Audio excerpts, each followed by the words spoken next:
long story short, we lost our shirts. Like we took a HELOC out on our home. And if you don't know what a HELOC, it's called a home equity line of credit. So it was a huge amount of money. And long story short, things were not disclosed to us that we were told in the beginning. And so we lost it. And we ended up having to make payments. Well, at the time we were on food stamps because I had quit my job and we weren't making enough. I have 5 kids at that point. And so it was tough.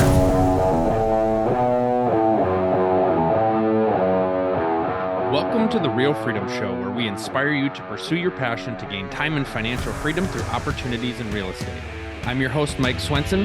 Let's get some real freedom together.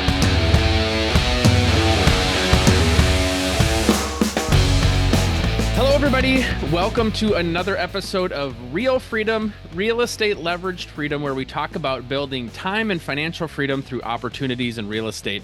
I am your host, Mike Swenson, and if you are interested in getting started on your real estate journey, check out our website, freedomthroughrealestate.com. It's a great way to just read up, learn, study, educate yourself, and get started. And so it's a great website. So freedomthroughrealestate.com and check it out.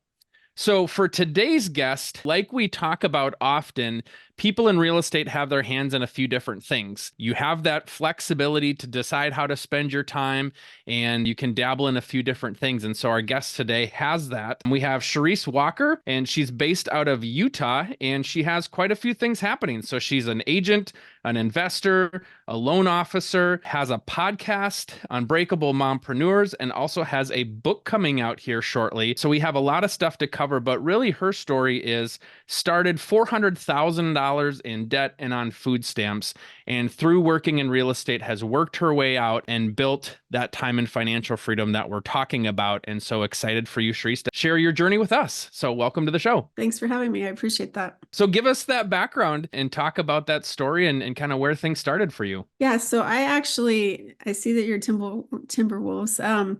I actually worked for a company where the parent company was in Minnesota, or as we said, Minnesota. And so I was the college director, and I'd opened several colleges in the Valley, and ended up getting divorced and then got remarried a couple of years later, and decided when I had my first kid that I was going to stay home and be a stay-at-home mom because I finally had the opportunity. But before that happened, it was interesting because my brother came to me, well, about during that time, my brother came and said, "Hey, do you want to invest in real estate down in Honduras?" And I'm like, "Oh," he goes, "I have this great family opportunity." And you want to do everything for family, right? And especially because he and I had kind of grown apart. So I wanted to build a better relationship with him.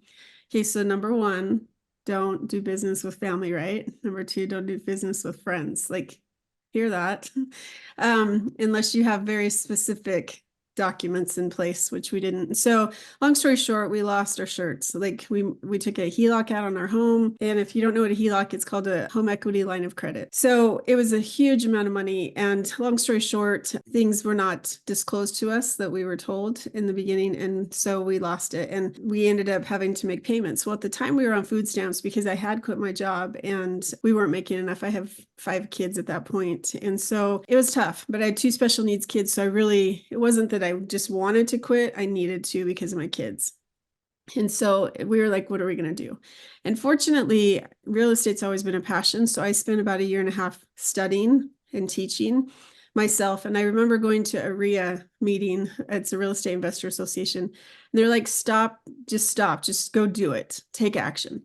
So I remember leaving that meeting and going to, because I just got my license as a real estate agent, and I drove to a house, and then I made an offer. They accepted it. So I'm like, oh shoot, now what? I didn't have any money in place. I didn't have anything, but it worked out. We called it the Blair Witch Project. I name all my homes. And so that one turned out really well. So before we closed, I ended up buying a different house. Again, went and saw it, made an offer, and they accepted it. And so it just kind of morphed. And so we figured out ways, because there's ways that you can get money if you don't have any, and people are willing to invest. And so we did that, and it paid off. And then we ended up buying Betty, which is another house. And so it just kind of kept going, and Bitty Betty. So very quickly, like it was about $175,000 plus interest. It was about $200,000. We had almost paid that off. And then my best friend comes to me. It's like, hey, I have this great idea. And then all of a sudden, next thing I know, we're $200,000 in the hole again. And so it was tough. It was really tough. And the fact that my husband is still with me today is a testament, especially second marriage. And so instead of sitting there and wallowing in self-pity and thinking, oh my gosh, how are we going to afford our bills? You just have to get to work. And because of real estate, it has set us on a trajectory where my husband actually was able to retire a year and a half ago, and he worked with me full time.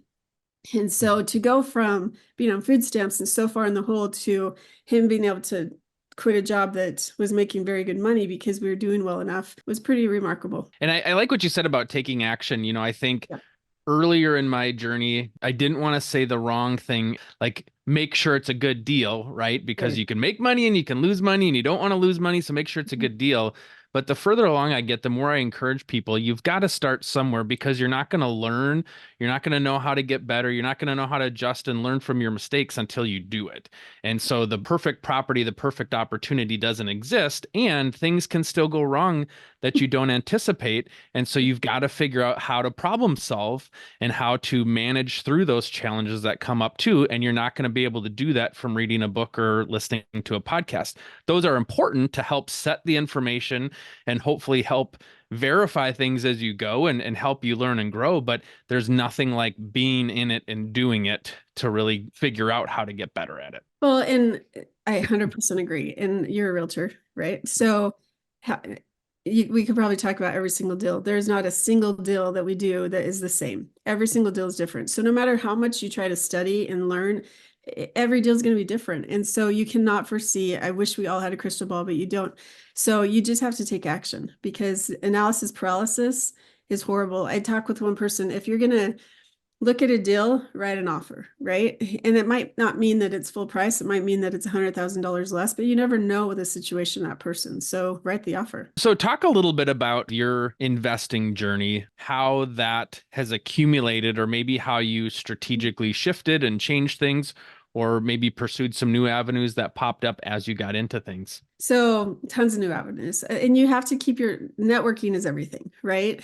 Because you don't really know who is out there and who's ready. And so as a realtor, I kind of have I don't recommend, like, you don't have to have a realtor license. That's not something you need to do. And a lot of people I know don't. And so it started where I talked to somebody who talked to somebody who talked to somebody. So we actually flipped several homes for my clients as well to sell their house.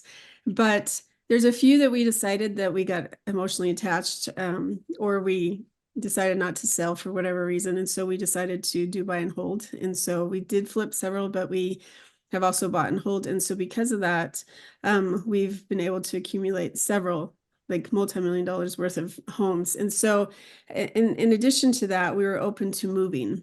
So, there's a thing out there where you can move into a house, live in it for a year or two, and then move into another house and so forth. And so for us, we've been able to, because of the flipping and because of the other stuff, you have enough money for a down payment on a different house. And like this house we're living in right now, probably shouldn't say this. Don't tell my husband because he's very private, but it's a 7,000 square foot home. And I think I gave up some of my commission, but we didn't come in with any money out of pocket. Like we borrowed from our HELOC and it's expensive right now, so be careful of that. But we didn't really have to do anything. And it's a very large house with a very large mortgage, but our rentals are paying the mortgage. So we've been open to that. In addition to that hard money lending, I've had some people where they're in some financial destitute places. They were going to lose their house in a couple of weeks. So I got them current on their payments and they paid me for that. And then we turned around and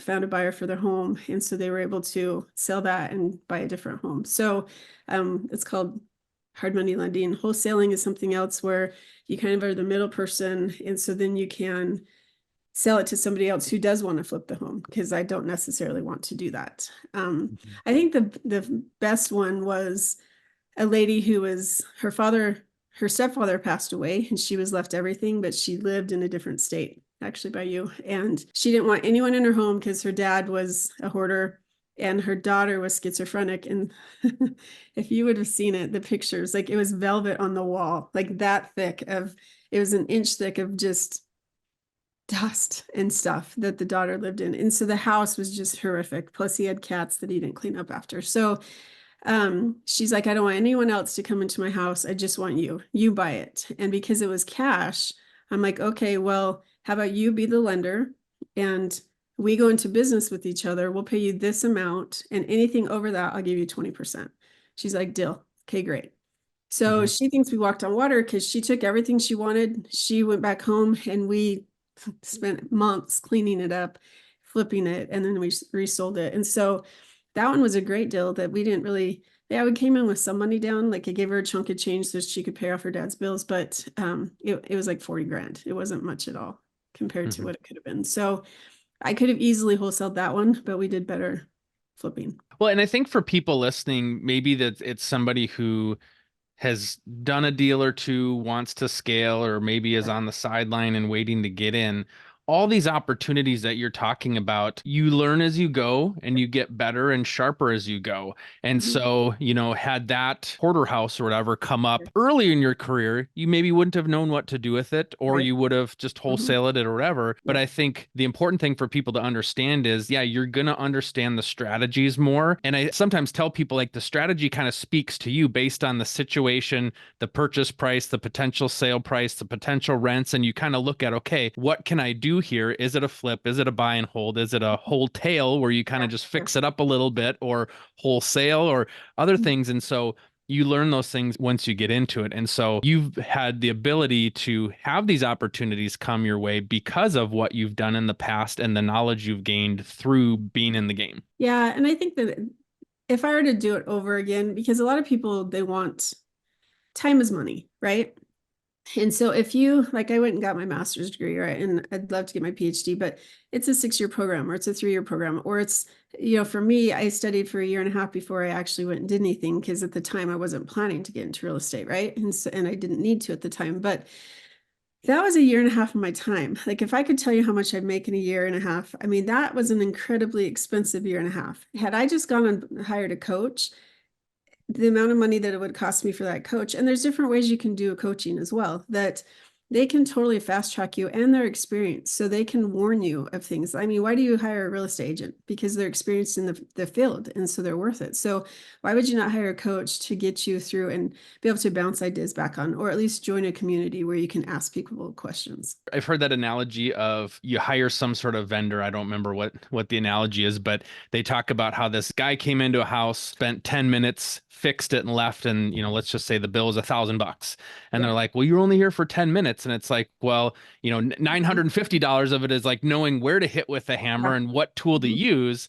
And then the $50 was the time itself. And so that's kind of the thing for real estate investing to think about is all of that knowledge you're gaining. It's an MBA. It's going back for another degree, doing it through investing, and all that educational expense is going to lead to future profits based on the knowledge that you have in doing it. Incredibly accurate, because I mean, you can draw from so much more experience. And I was listening to a lady, because again, the community is everything too. And she was telling us about this whole situation that she bought a home, didn't know it had termites. Okay, right there. Ouch.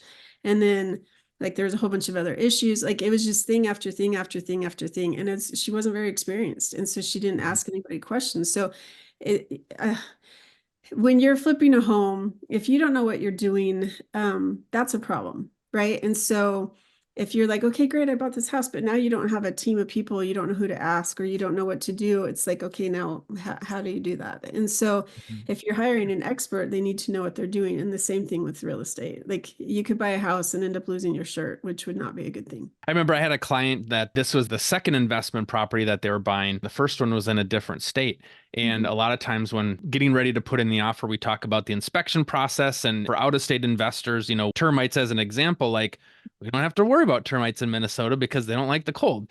And so we don't do that. So usually I kind of give a rundown of the types of inspections and all that. And we got to talking about the sewer line inspection. Yes. And for some people, it's like, oh, it's $200, it's $250. What if I don't have to spend that? And I remember this one client had told me, well, the first house we bought, we didn't do it. And it ended up costing us $13,000 because we had to put in a new sewer line. So now you better believe every time I'm happily spending that $250 to do the sewer inspection because I want to know now instead of having that stuff happen later. And so, yeah, at the beginning, that was a very negative experience for them. But now they're going to be able to be more conscious moving forward and make sure that they do get those sewer line inspections. And then we had a string last spring where it was like 3 or 4 houses had sewer line issues. And so now I could then tell my clients, hey, for $250, would you rather have the peace of mind of knowing you may not have to spend 5, 10, or 15 grand later?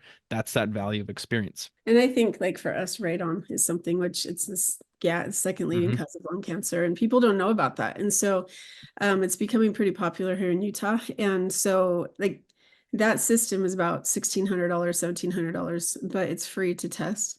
Why wouldn't you do that? You know? And so, but a lot of people don't know. They don't know those things. And so that's why working with an experienced person, real estate agent or coach that can help you get through those things. And yeah, we've learned that when you try to cut costs because somebody is a little better, they might be $500 less, but they're not very reputable. Like I would say, we call the DOPL, Department of Occupational and Professional Licensing, whatever your state is, I don't know what it's called, but you need to, if you're going to hire some contractors, it is worth taking the time to look up on the website and see if they're licensed, bonded, insured. And then when they're all going to say, oh yeah, we are. Okay, well, where's your proof? Like, show me it. I want to actually see it, because there's been a few times where this one guy, we hired a plumber and it was a nightmare. And so you end up, it gets more expensive because you have to pay twice for somebody to come fix it. So just making sure that you don't try to cut corners all the time, because a lot of times we've learned it might be better to go a little more expensive. Yeah, I know for me, we can look up at in certain areas, rental licensing. Do they have their rental license as a current? What permits have been pulled in the past? And to be able to have that information to help verify things. That's the importance of agents and why we hopefully add value for our clients. Real estate agents, are you tired of letting the busyness of life get in your way from achieving your real estate investing goals? I'm super excited to announce we've created the Real Freedom Investor Agent Tribe. It's a place for you to come, get educated, and network with others so that you can make sure that you're hitting your real estate investment goals. So find out more on our website, realfreedom.com. Click on the store link. We've got a membership, we've got a mastermind group, and some private coaching as well. Check it out. I've priced it super low. The goal is to get you in, not have price be a determining factor to keep you from your goals. So come check it out, schedule a call with me, and we're happy to see where your real estate journey is going to take you. So talk a little bit about some of the other stuff between the lending, being an author as well as a podcast host. I'd love to kind of hear how those things fit into the stuff that we've already talked about, being an agent and an investor. Well, I think, we are programmed or pre-programmed. If you didn't have entrepreneurial parents, we're pre-programmed to have the 9-to-5 job, go to college, get the job, and be happy with what you make, right? And so at least that's my experience. So I never, until this whole shabacle happened with me, I never realized that, oh my gosh, like there's a different world out there, and that I don't have to live paycheck to paycheck. And I've been blessed. I've never had to do that until we were on food stamps. But and I want to say the food stamps was a short-lived. It's not like we relied on it, but it was a time that we did use it. And so anyway, I realized that people can achieve their dreams. And I used to teach college and then run colleges where a lot of those people, they just more working class, lower class. And so the mentality, a lot of them were more, I don't know if I'm ever going to be able to amount to anything. That's what they were told. You're a loser. They drop out of high school. They dropped out of college, whatever it may be. And it just broke my heart to see these stories. But for me, the changing period was when I saw that they walked across the graduation stage and had accomplished their dreams. So because of that, and when I was going through the divorce that I never thought I'd go through, I realized that people, life doesn't go as planned. And because of that, I wanted to help moms in particular, because it's hard to be a single mom and it's hard to be a mom, period. And so when I realized that I want moms who have been through divorce or that are starting a new business, that they can accomplish anything they want. And so Unbreakable Mompreneurs is a podcast that talks about, and I interview lots of other people and I give my own opinions and insights as well. So it's not always interviewing people, but on different techniques and tips to get through the day or to deal with your kids or to deal with a business or what you need to think about. So that's what that's about. And then obviously I'm on a mission to teach people the importance of healing yourself, because we're all screwed up, right? A kid as a child, I had a great childhood, I think, but still there were issues in my life that affected who I am today, good and bad, right? Yep. And so I think that that carried into my first marriage. I don't take 100% responsibility for it, but it is two people are involved. And so I think that had I been a little healthier, truth be told, I probably never would have married the person I did, but and I don't regret that because I have 4 kids. But the second thing is I didn't realize the person I was marrying. A mask was unveiled that I was totally unaware of. So those two things, we heal from our trauma and then we unveil the mask. And so I liken it to an iceberg. An iceberg sits 10% above the water, 90% below the water. So if we can flip the iceberg, and so it'll be out May 6th. Mhm. If we can flip it, now we can deal with our traumas and we can make good decisions. And then before we say I do, we know the person. So there's a workbook that accompanies it, and it's a whole bunch of activities and conversations that I hope people will have prior to saying I do, because that way you know who you're marrying. That way you have expectations with each other. That way you know who each other is, because there are pretty in-depth conversations that you can go through. So with that, again, it's making sure that we like the overall goal is happy, healthy, living in peace, and living your best life. So all of Mhm. these things tied together. With real estate, it's flyfreeretiree.com because, let's create passive income so you can retire. And so Mhm. that's how it all ties together. No, I love it. And the beauty of being in real estate is you can design what your future looks like. You can design how much time you spend on certain things. And as your business gets busy, you still have to manage a life. I've got 3 boys and we're right in the thick of, sports season's going to be kicking off here and we've got activities to go to and to do that. And it's like my kids know that, if we're leaving the house at 5 o'clock, Dad's going to probably be working up until 4:58, 4:59. And then I stop, I walk upstairs, and at 5 o'clock, I'm out the door to do the thing with them. I work up until that last point, but then I have the freedom to go do what I need to do to be able to be a coach or be able to go attend all of their games, which is fascinating. And then two, a lot of the stuff really can fit well together. I mean, I hear all the time we talk about as realtors, we feel like therapists sometimes because you're handling so many situations, right? If it's more than one person involved with buying or selling a house, they don't all think the same or agree on the same house or want to sell for the same price. And Yeah. so whatever that situation is, you still have to navigate that. So you're trying to achieve your objective of buy or sell the house or get that property. And yet there's people and there's relationships and there's feelings involved. And so my wife is actually a therapist. And so it works out well to have those conversations and talk about that. Like, how do we navigate these situations to be the best agent that we can be for our clients?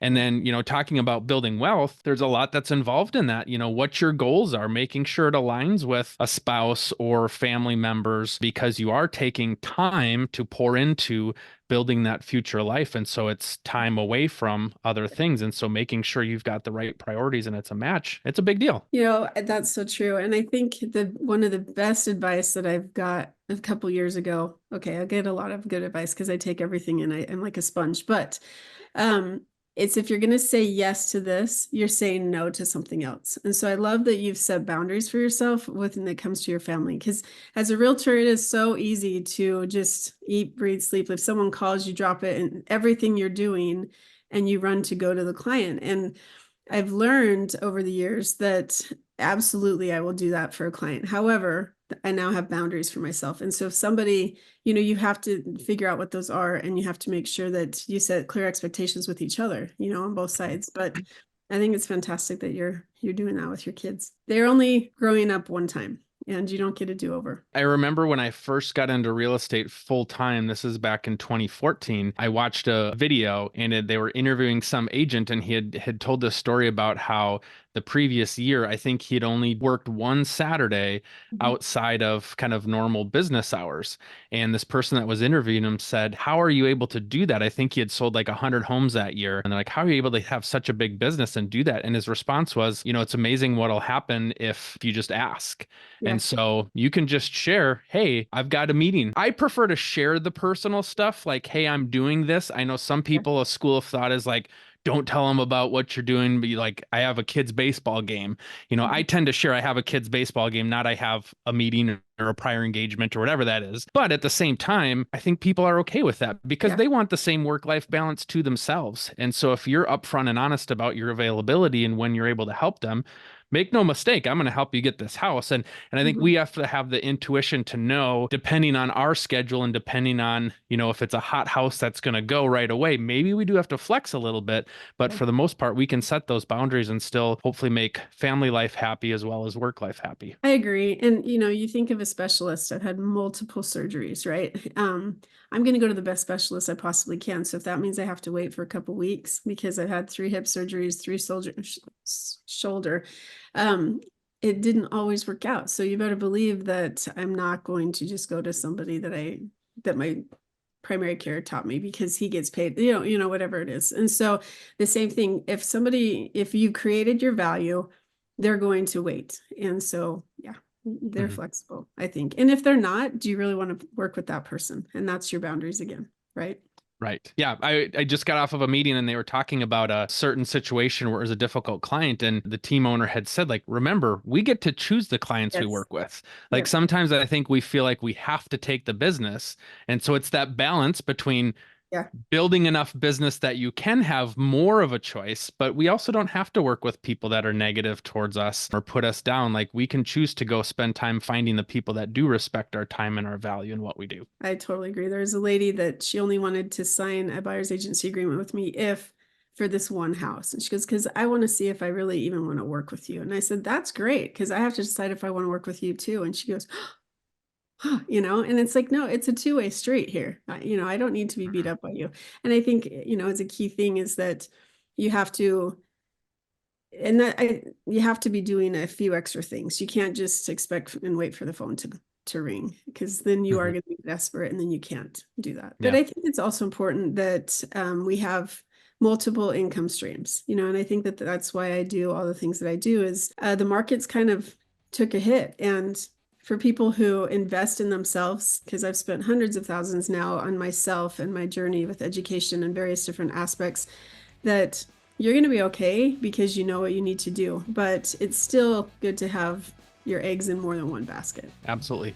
Well, thank you so much for coming on and sharing your story and your journey and what you're doing. If people want to reach out to you and chat with you, how can they do so? Good question. So I would give you the website, but it's down right now. So I'll just say it's flyfreeretiree.com, and then you'll find out more information. Yeah. And then too, your book, Flipping the Iceberg, comes out May 6th. Yeah, it does. We'll be on Amazon Live next month, but it will officially release May 6th. So you could go to flippingtheiceberg.com and just enter your email, and then I'll keep you posted when we get more information and it gets closer. Well, thank you so much, Charisse, for coming on and sharing your story, and best of luck to you with your book and your podcast and all your business.